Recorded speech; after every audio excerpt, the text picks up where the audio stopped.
આમ આદમી પાર્ટીના નેતાઓ સતત એક બાદ એક કૌભાંડનો પર્દાફાશ કરી રહ્યા છે। તે અંતર્ગત રાજ્યમાં પશુપાલકોના મૂળ પ્રશ્નોને લઈને તે મેદાને ઉતરી છે। ત્યારે સાબર ડેરીના મુદ્દે આમ આદમી પાર્ટી મહાપંચાયત કરશે, જેમાં અરવિંદ કેજરીવાલ સહિતના જે દિગ્ગજ નેતાઓ છે તથા ગોપાલ ઇટાલિયા, ઈસુદાન ગઢવી સહિતના આમ આદમી પાર્ટીના નેતાઓ હાજર રહેશે। નમસ્કાર, BS9 TV ન્યૂઝમાં આપની સાથે હું ભગવતી વિશાવડિયા। પશુપાલકો જે ડેરીમાં છે સાબર ડેરીના તેના ભાવ ફેરને લઈને દૂધના સાબર ડેરી સામે આંદોલન કરી રહ્યા હતા। ત્યારબાદ તેમને ભાવ વધારો સાબર ડેરી દ્વારા આપવામાં આવ્યો। આમ આદમી પાર્ટીએ સાબર ડેરી મુદ્દે મહત્વનો સંદેશ તે અંગે જ જાહેર કર્યો છે। ત્યારે શું છે સંદેશ, તેના પર સૌથી પહેલા નજર કરીએ। ના સાબર ડેરીના ચેરમેન બોલ્યા છે, ના ગુજરાત સરકાર બોલે છે, એટલે આ જ માગણીઓને લઈને આવતીકાલે આમ આદમી પાર્ટીનું જે ખેડૂત પશુપાલક મહાપંચાયત યોજાવાની છે એ આવતીકાલે યોજાઈ રહી છે। રાષ્ટ્રીય કન્વીનર માનનીય અરવિંદ કેજરીવાલજી, પંજાબના મુખ્યમંત્રી ભગવંત માન સાહેબ, ઈસુદાનભાઈ ગઢવી, ગોપાલભાઈ ઇટાલિયા, હેમંતભાઈ ખવા, આ બધા જ રાજભાઈ કરપડા છે, હું છું, આ બધા જ કાલે મહાપંચાયતમાં છીએ અને પૂરી તાકાતથી આમ આદમી પાર્ટી ખેડૂતો પશુપાલકોની આ જે 5 માગણીઓ છે એની સાથે મજબૂતીથી ઊભી છે। માત્ર આ એક મહાપંચાયત કરીને અમે અમારું સમર્થન જાહેર કરી દીધું એવું નથી। આના પછી પણ જ્યાં સુધી પશુપાલકો અને ખેડૂતો લડતા રહે ત્યાં સુધી ખભે ખભો મિલાવીને એમની સાથે અમે લડવાના છીએ। બીજા સંમેલનો પણ થશે, જેની તારીખો અમે આગળ જાહેર કરીશું, સ્થળ, સમય અને તારીખો। પણ જ્યાં સુધી ડેરીમાં આ 5 વસ્તુઓ નથી થતી ત્યાં સુધી આમ આદમી પાર્ટી આ આંદોલનમાં ખેડૂતો અને પશુપાલકોની સાથે મજબૂતીથી ઊભી છે।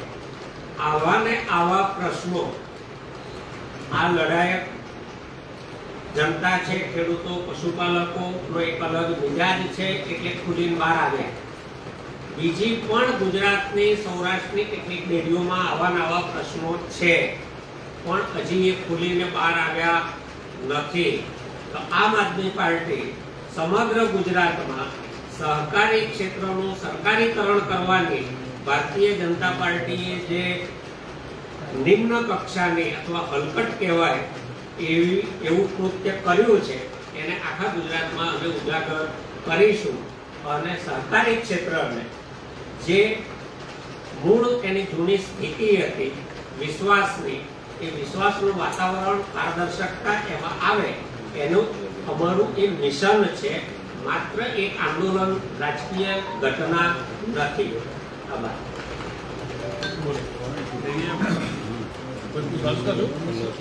તમે સૌરાષ્ટ્રનું જરા કહો કે ક્યાંની ડેરીઓમાં શું છે?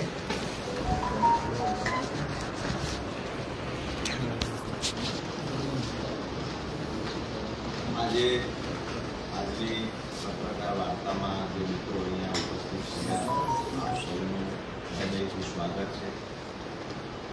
સાથે જ જે અમારા માન્ય મહામંત્રી શ્રી સાગરભાઈ રબારીએ લગભગ મોટી મોટી બધી જ વાતો કરી દીધી, પણ આ ડેરીનું જે કૌભાંડ છે, ડેરીની અંદર જે પશુપાલકો સાથે છેતરપિંડી થાય છે, પશુપાલકો પોતાના બાળકોના મોઢેથી છીનવેલું દૂધ ડેરીઓમાં ભરવા જાય છે અને એ ડેરી ચલાવનારા લોકો, એ ડેરી સાથે જોડાયેલા લોકો, એ ડેરીના સત્તાધીશો કેવી રીતે પશુપાલકોના કમાણીના પરસેવાના, જે મેં કહ્યું એમ બાળકોના મોઢેથી છીનવેલા દૂધને જ્યારે પશુપાલકો નફો થવો જોઈએ એની જગ્યાએ ડેરી સંચાલકો જે નફો કરી રહ્યા છે, ક્યાંક ને ક્યાંક પશુપાલકોના જે ભાવફેરની વાત હતી, તો આ ભાવફેરનો પ્રશ્ન આજે જ્યારે સાબર ડેરીમાં ઉપસ્થિત થયો છે ત્યારે પશુપાલકો માંગણી લઈને શું ગયા હતા?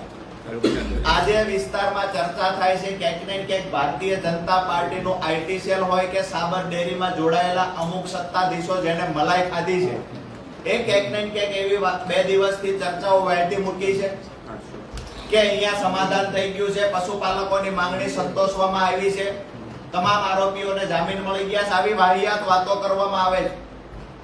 પરંતુ આજે અમે પત્રકાર મિત્રોના માધ્યમથી સાબર ડેરી સંચાલકોને પૂછવા માંગીએ છીએ કે ખરેખર જે માંગણીઓ પશુપાલક લઈને ગયા હતા એ માંગણી સંતોષવામાં આવી છે ખરા? પશુપાલકોની માંગણી તો સંતોષવામાં નથી આવી. ઉપરથી નવા પશુપાલકો પર, નિર્દોષ પશુપાલકો પર કારણ વગરના જુઠ્ઠા કેસ કરવામાં આવ્યા છે.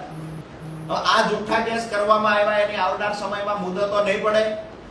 એમના માટે કેસ લડવા સરકાર તરફથી વકીલ રાખવામાં આવશે. આમ આદમી પાર્ટી જે માંગણી લઈને નીકળી છે, જે તમામ પશુપાલકોની માંગણી છે કે આ એફઆઈઆર રદ થવી જોઈએ, તો એફઆઈઆર રદ કરવા મુદ્દે સાબર ડેરી સરકાર સાથે મળી, પોલીસ સાથે મળી શું રસ્તો લીધો? એમાંનો કોઈ જવાબ કોઈ તંત્ર પાસે નથી, નથી પોલીસ પાસે, નથી સરકાર પાસે, નથી સાબર ડેરીના સંચાલકો પાસે. વાહિયાત વાતો કરી અને પશુપાલકોને ગેરમાર્ગે દોરવાનું કામ કરી રહ્યા છે. અહીંયાથી ગઈકાલે હું બાયડ આસપાસના ગામડાઓના જ્યારે પ્રવાસે હતો, પશુપાલકોમાં એવડો ડરનો માહોલ છે કે ઉલટાના સાબર ડેરીના સંચાલકો પશુપાલકોને ડરાવે છે, ધમકાવે છે. જેને ત્યાં કેસ થયો છે લોકો 10-10 દિવસ થયા તેમ છતાંય હજુ પોતાના ઘરે આવી શક્યા નથી. ક્યાંક ને ક્યાંક પોલીસથી ડરે છે, પરિવારને પોલીસ ટોર્ચર કરે છે. ખરેખર નેતાઓની જવાબદારી તો એ બને, સરકારની જવાબદારી એ બને મધ્યસ્થી કરવી જોઈએ. ક્યાંક ને ક્યાંક પશુપાલકોની પોતાની મંડળી છે, પોતે સભાસદ છે, તો એમની માંગણી સંતોષાવી જોઈએ. તો મધ્યસ્થી કરવાની જગ્યાએ સરકારના ઈશારે પોલીસને આગળ કરી અને સરકારના કહેવાથી કેસ કરવામાં આવ્યો છે. તમામ નિર્દોષ લોકોને આરોપી બતાવવામાં આવે, પણ ગંભીર ગુનામાં, જેમાં 10 વર્ષ કરતા વધારે સજાની જોગવાઈ છે. એટલે ક્યાંક ને ક્યાંક જ્યારે ભ્રષ્ટાચાર થતો હોય, જ્યારે કોઈના ખિસ્સા કપાતા હોય, આજે સાબર ડેરીમાં પશુપાલકોના ખિસ્સા કપાયા છે, જ્યારે ખિસ્સા કપાતા હોય અને અવાજ કોઈ ઉઠાવશે તો એનો અવાજ દબાવવાના પ્રયત્ન અહીંયા જે થયા છે ખરેખર તદ્દન નિંદનીય બાબત છે. આવી જ રીતે ડરનો માહોલ ઉભો કરીને આવતીકાલે સંખ્યા ન થાય એના પણ પ્રયત્ન ક્યાંક ને ક્યાંક સાબર ડેરી અને ભારતીય જનતા પાર્ટીના નેતાઓ દ્વારા કરવામાં આવે છે. પણ આજે આપના સૌના માધ્યમથી અમુક બાબતની ચોખવટો કરીશું કે આવતીકાલના સંમેલનથી વાત પૂરી થવાની નથી. આ વાત લાંબી ચાલશે. આ વાત ભરૂચમાં જેના પુત્ર વધુના નામે કંપનીઓ ચાલે છે, સાબર ડેરી સાથે જોડાયેલા લોકોની આ કંપનીઓ સુધી વાત જશે. આ વાત માત્ર નાના નાના કોન્ટ્રાક્ટો હતા અને આજે કરોડો રૂપિયાના આસામી બન્યા છે, એ કેવી રીતે બન્યા છે એના સુધી પણ વાત જશે ને આવતીકાલે ઘણા બધા ઘટસ્ફોટ થશે. એટલે વાત એ છે કે આ સાબર ડેરીમાં જે અહીંના પશુપાલકોને હું અભિનંદન આપીશ, વંદન કરીશ કે એમને અવાજ ઉઠાવ્યો છે. આ જ રીતે ભાવફેરના નામે ક્યાંક ને ક્યાંક સૌરાષ્ટ્રમાં પણ ડેરી સંચાલકો અન્યાય કરે છે પશુપાલકો સાથે. અહીંયાથી જે આગ લાગી છે, આ આગ હું એવું માનું છું ગુજરાતના તમામ જિલ્લાઓમાં પહોંચશે.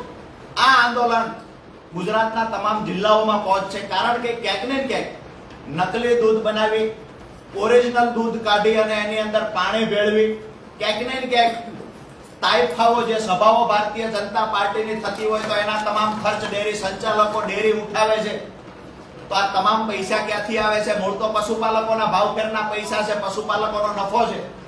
તો આ તમામ જગ્યાએ જ્યારે પશુપાલકો લૂંટાઈ રહ્યા છે ત્યારે પશુપાલકો અને ખેડૂત એટલે એક સિક્કાની બે બાજુ છે. અને આમ આદમી પાર્ટી ખેડૂત અને પશુપાલકોની સાથે ખંભે ખંભો આપીને ઉભા રહે છે. આવતીકાલે કાર્યક્રમ ખૂબ સારો અને સફળ થશે. પણ આવનાર દિવસમાં જ્યાં સુધી પરિણામ નહીં મળે ત્યાં સુધી આમ આદમી પાર્ટીની લડાઈ ચાલુ રહેશે. તમારો કોઈનો કઈ પ્રશ્ન? ગૃહમંત્રી એમ કહે છે કાયદો કાયદાને લીધે થશે. જ્યારે સંઘર્ષ થયો સાબર ડેરી આવે, પશુપાલકો અને પોલીસનો લાઠીચાર્જ કરવામાં આવ્યો, 60 થી વધુ ટીયર ગેસના સેલ છોડવામાં આવ્યા. આ મુદ્દે શું કહેશો તમે?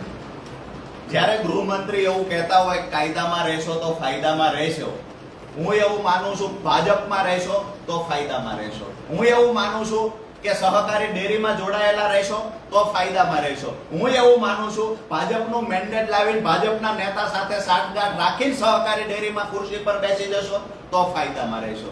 વાત એ છે કે પોલીસ અધિકારીઓ પથરા ફેંકે છે, એના વિડીયો મારી પાસે છે. એ પોલીસ અધિકારીઓ નિર્દોષ પશુપાલકોને લાઠીઓ વરસાવે છે, એના વિડીયો મારી પાસે છે. એ પોલીસ અધિકારીઓએ જરૂર નથી તેમ છતાંય ટીયર ગેસ છોડ્યા છે. ક્યાંક ને ક્યાંક અશોકભાઈ જેવા વ્યક્તિનું અવસાન પણ થયું છે. પોલીસ અધિકારી પર કાર્યવાહી ક્યાં થઈ? ખરેખર તો પોલીસ અધિકારીઓ પર પણ ગુનો દાખલ થવો જોઈએ, સચોટ તપાસ થવી જોઈએ. વાત એ છે કે કાયદો માત્ર ને માત્ર નાના માણસોને લાગુ પડે છે. કાયદો માત્ર ને માત્ર ભાવફેર લેવા ગયેલા નિર્દોષ પશુપાલકોને લાગુ પડે છે. 2500 કરોડ રૂપિયા જેવડું કૌભાંડ બચુભાઈ ખાબડના છોકરાઓ કરે છે તો એને નીચેની કોર્ટ જામીન આપી દે છે. એટલે કાયદો નાના માણસો માટે છે, ખેડૂતો માટે છે, ગરીબો માટે છે, મજદૂરો માટે છે. ભારતીય જનતા પાર્ટી સાથે જોડાયેલા એક પણ વ્યક્તિને કાયદાની નથી ડર કે નથી કાયદાનો કોઈ એનાથી ખોફ. આ જ ગુજરાતના કાયદામાં, આ જ ગુજરાતના ગૃહમંત્રીની અંડરમાં આવતી આ કાયદા વ્યવસ્થા સાચવવાની જેને જવાબદારી આપી છે એ પોલીસની રહેમ નજર નીચે હજારો કરોડ રૂપિયાનો ભ્રષ્ટાચાર અને કૌભાંડ આ ગુજરાતમાં થાય. આવા જ વધુ અહેવાલો સાથે ફરી મળતા રહીશું. તમે અમારી યુટ્યુબ ચેનલને સબસ્ક્રાઇબ કરવાનું અને ફેસબુક અને ઇન્સ્ટાગ્રામ પર ફોલો કરવાનું ભૂલશો નહીં. બાકી અમને અપડેટ્સ મેળવવા માટે આપ જોતા રહો BS9 TV ન્યૂઝ. નમસ્કાર.